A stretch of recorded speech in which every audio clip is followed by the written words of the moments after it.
Hello, good morning, and welcome to today's edition of TVC Breakfast. My name is Etoma Edu. Good morning, Nigeria and the rest of the world. Thank you for joining us. I am Veronica Danik-Boy.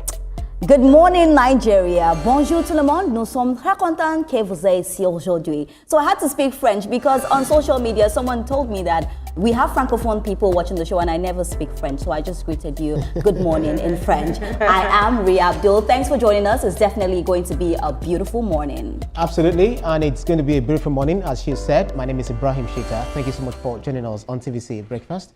Good to see you guys. Confuse you guys. We understand French. Oui. Me pa what? Oui. That's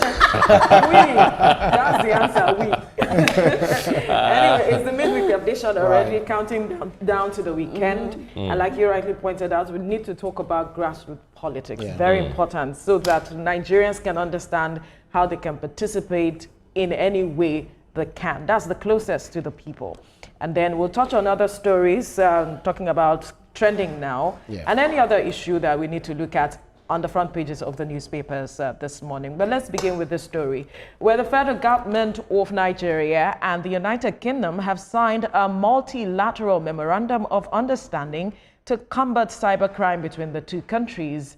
This MoU will allow for cooperative response to transnational crime, real-time information sharing, and coordinated intelligence gathering, as well as prosecution between Nigeria and the UK.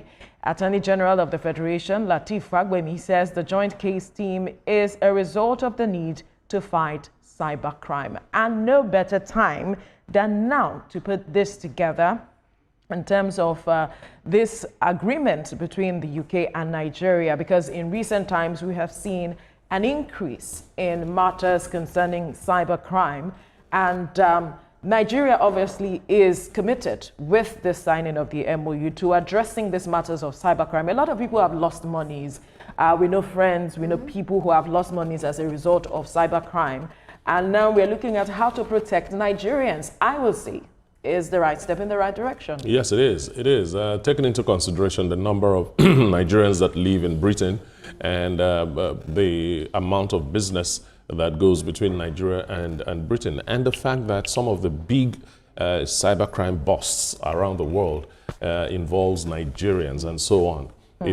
It only makes sense that Nigeria as a country will want to create these partnerships so that we can get a better grip on how to control the criminal activities of some Nigerians that are involved in this. So signing that MoU with Britain is going to give us access to better infrastructure, to fight cybercrime. So it's a great move. Ria?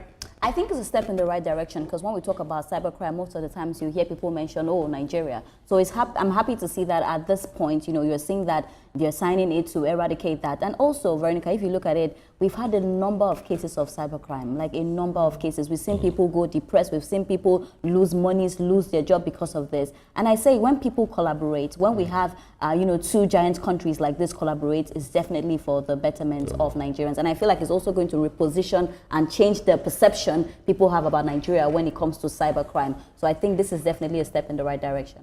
Perception, interesting. I'm happy with this because, if you look at cybercrime, it's actually a $6 trillion, industry where you have a lot of people coming in. I saw a story, was it overnight, where some people were burst in Nigeria. 30 of them, Yahoo school. You find some people enrolling, even parents enrolling their children into learning cybercrime. And it comes in different ways. Phishing, where you send information to someone, try to mine their password and all of the key access to their bank account and all the things. And you see people also, attacking banks. You see people sending unsolicited messages to you, click on certain thing, and then the next thing is that your money is gone. So it's a good way to go, but how do we ensure that this is enforced? Because we have a lot of MOUs that have been signed and we've not seen much result to it. But the thing is, the best enforcement we can do is when we doubt most of the messages that come to our phones, And when we also pay attention to some of the things that we do, because if we don't play our own part by ensuring two-factor authentication on our phones and other things, and not being greedy, then it will be difficult for them to find out. I mean, to be able to nab these people. Absolutely. That's why the collaborative effort is critical. Of course, we have several MOUs. Of course, we have several laws addressing these matters. But how far has that gone?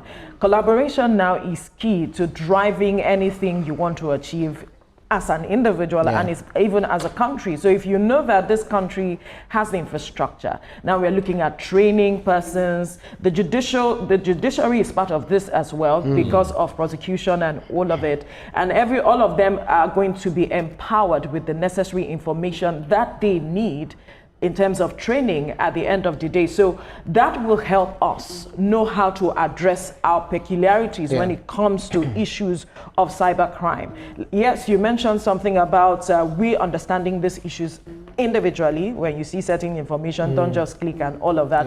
It reminds me of an ad where the guy said he clicked something, fiam, his money disappeared. Everything went fiam, fiam, fiam. There was even one ad that I saw that said, you know, when you click it immediately, I think, was it 9 point something or 10 million or something was going to go into your bank account. And I saw it and I'm like, look at these people, they think I'm a fool. So, watch the movie The Beekeeper.